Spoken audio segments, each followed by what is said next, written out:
वालेकुम dear students, मेरा नाम हसनैन सज्जाद है और आज हम प्रिसीजन मेजरिंग टूल्स की पहली एग्जाम को पढ़ने जा रहे हैं जिसका नाम है माइक्रोमीटर। तो बच्चों, माइक्रोमीटर क्या होता है? माइक्रोमीटर से मुराद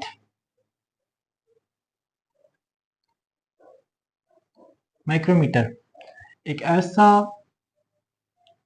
प्रिसीजन मेजरिंग टूल है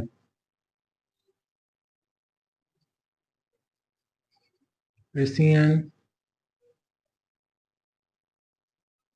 मेजरिंग टूल है जिसका काम मेजर करना है।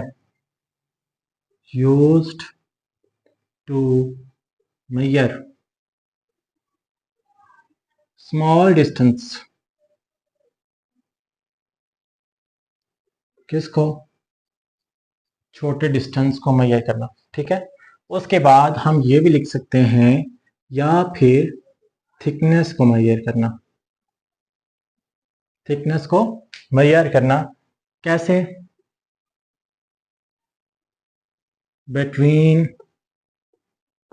It's two faces.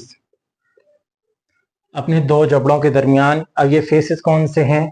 एक एनुअल, दूसरा स्पिंडल। ये क्या करते हैं?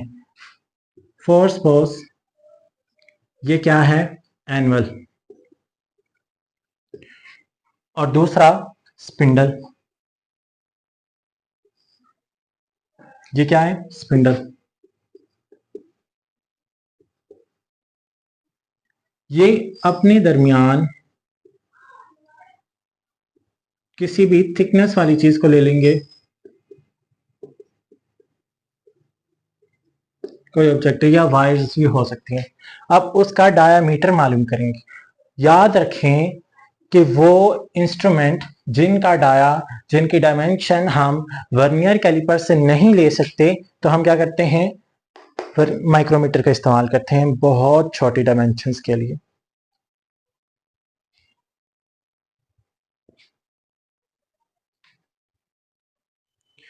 इसी तरह अब हम इसके लीस्ट काउंट पे आते हैं। लीस्ट काउंट क्या होता है? द स्मॉलेस्ट वैल्यू, छोटी सी छोटी वैल्यू जिसको हम मेजर करते हैं,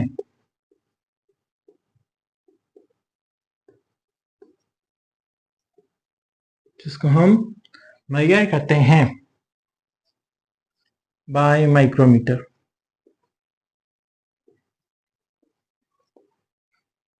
अच्छा, माइक्रोमीटर का एक और भी नाम है जो कि स्क्रू पिच गेज है। ठीक है, स्क्रू पिच गेज। इसी तरह फार्मूला क्या है लीस्ट काउंट का? जिसके हेल्प से आपने किसी भी ऑब्जेक्ट की डायमेंशन निकालनी होती है, तो वो ये है। लीस्ट काउंट इक्वल होता है smallest division on mean scale divided by total division on circular scale।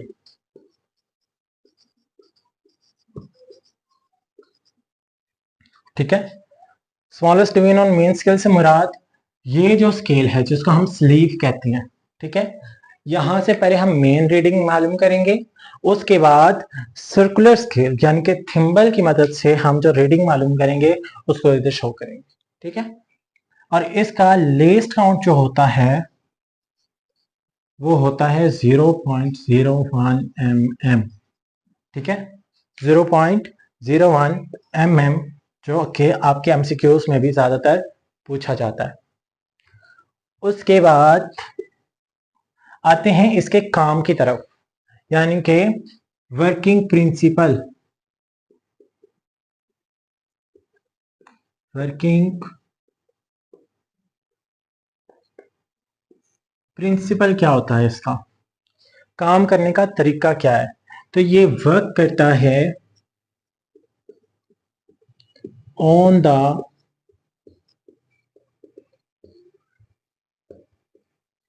Principle of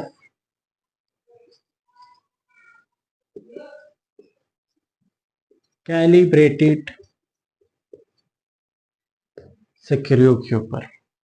ठीक है, मतलब कि जब हम रैचेट की मदद से मूवमेंट देते हैं तो क्या होता है, ये स्पिंडल जो है ये आगे पीछे मूव करता है, और ये पीछे ये जो आपको मुकम्मल तौर पे ये पूरा पार्ट नजर आ रहे हैं, पूरे पार्ट्स नजर आ रहे हैं, इसके अंदर एक स्क्रू है, ठीक है, जिसके ऊपर थ्रेड्स बने हुए हैं, वो मूव करता है, जैसे जैसे ये मूव करता है वो थ्रेड्स मूव करते हैं।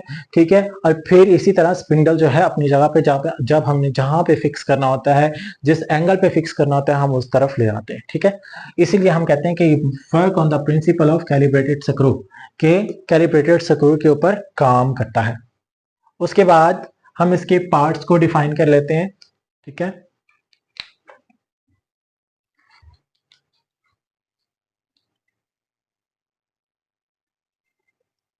पार्ट्स ऑफ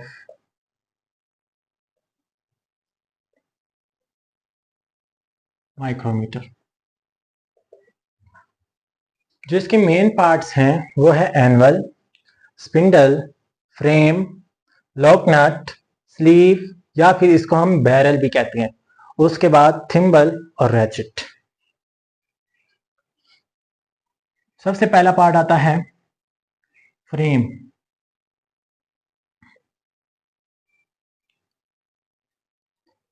ये यू शेप फ्रेम होता है, जिस तरह आप लिख रहे हैं यू शेप फ्रेम होता है, तो हम क्या लिखते हैं, ये यू शेप फ्रेम होता है, जो कि होल्ड करता है। इसका दूसरा काम क्या है, होल्ड करना। किसको, स्पिंडल को और बैरल को, सॉरी एनुअल को, स्पिंडल और एनुअल को कांस्टेंट रिलेशन में, इन कांस्टेंट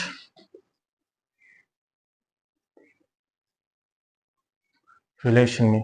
ये दो काम इसके हैं, एक ये यू शेप फ्रेम होता है, दूसरा ये स्पिंडल और एनुअल को कांस्टेंट रिलेशन में होल्ड करता है। ठीक है, उसके बाद दूसरा पार्ट आ जाता है हमारे पास एनुअल।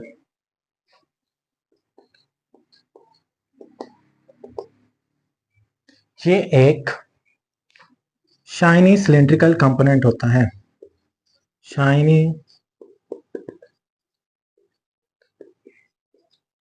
सिलेंड्रिकल कंपोनेंट होता है। ठीक है, माइक्रोमीटर का। अब इसका काम क्या है, जब हम ऑब्जेक्ट को एनुअल और स्पिंडल के दरमियान ले आते हैं तो एनुअल क्या करता है, sorry spindle move towards annual and sample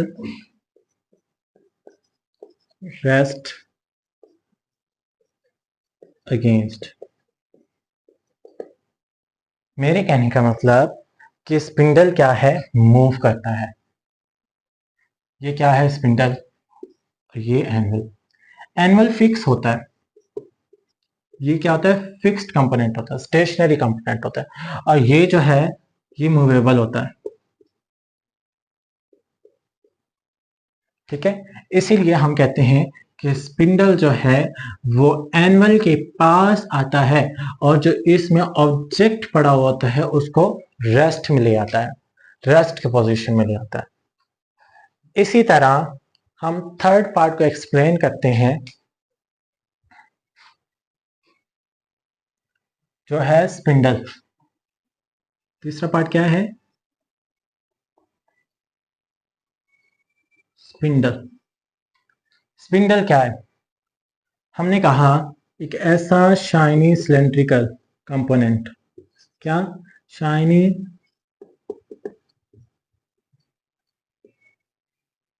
cylindrical component जो क्या करता है, मूव करता है टुवर्ड्स, ठीक है, मूव करता है टुवर्ड्स फ्रॉम एंगल, ठीक है। और ये भी लिख सकते हैं कि ये मूवेबल होता है।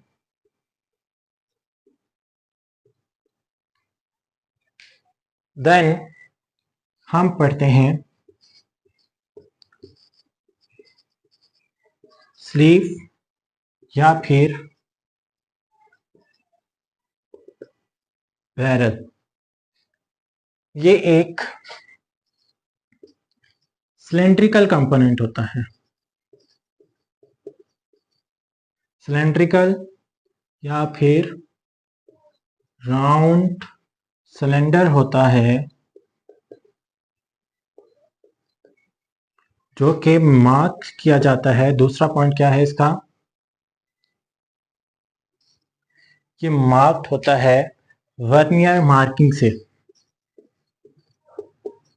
क्या वर्नियर मार्किंग, और इसको हम कहते हैं linear marking, linear marking. Linear marking से मुराद ये इस तरह होता है, एक फॉर सपोज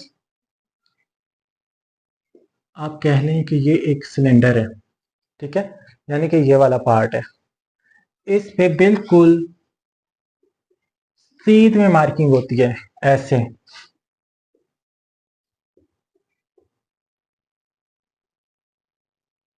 ठीक है।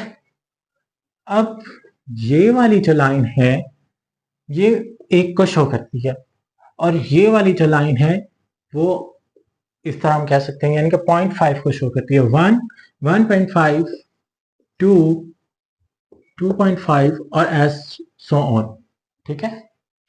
यही स्केल जो है जिसको हमने स्लीव और बैरल कहा, ये हमारा मेन स्केल होता है। ये मेन स्केल मेन रीडिंग में हेल्प करता है। उसके बाद हमारे पास आता है थिम्बल, क्या थिम्बल। थिम्बल क्या होता है, ये ग्रेजुएट मार्किंग से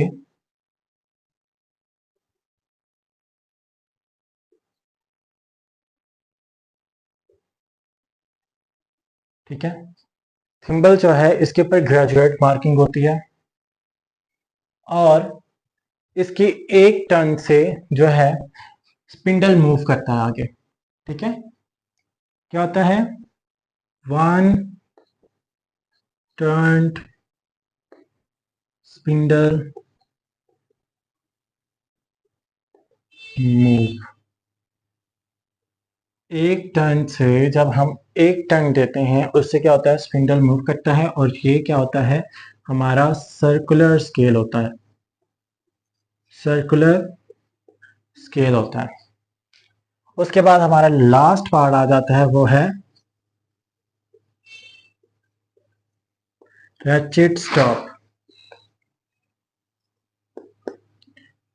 एक तो ये प्रेशर को, जो अप्लाइड प्रेशर होता है उससे टॉर्क पैदा करता है।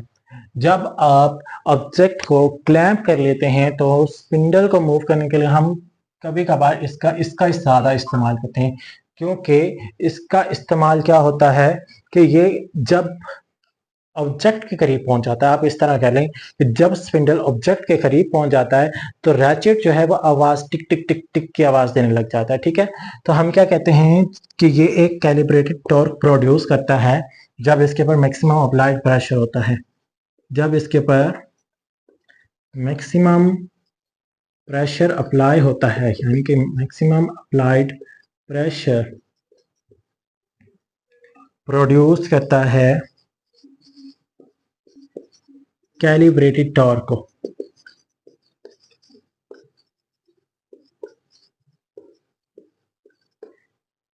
ठीक है। और इसी तरह हम लॉक नट की बात करते हैं।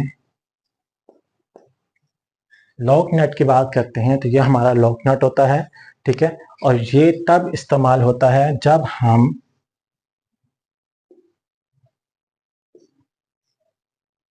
ऑब्जेक्ट को क्लैंप करने के लिए, होल्ड करने के लिए एनुअल और स्पिंडल के बीच,